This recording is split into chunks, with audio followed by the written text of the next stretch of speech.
Hello viewers, আসসালামু আলাইকুম। আরেকটি ভিডিওতে আপনাদের সবাইকে স্বাগত জানাচ্ছি। দেখতে পাচ্ছেন, এই হচ্ছে আমার ভারবেনার ফুলগুলো। এটা হচ্ছে লাল ভারবেনা। লালের মধ্যে যে সাদার যেই ডটগুলো আছে মাঝখানের দিকে, এই ভারবেনাগুলো হচ্ছে এটা।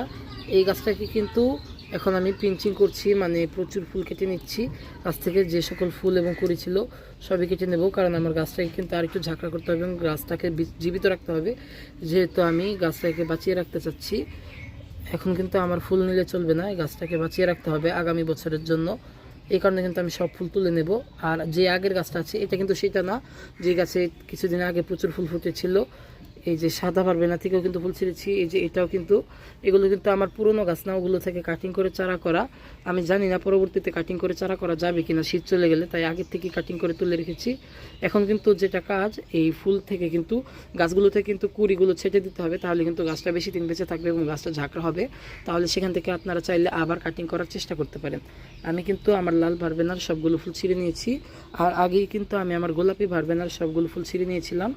এরপরের বার আমি আপনাদেরকে বেগুনিটাও ফুলগুলো তুলে দেখিয়ে দেব।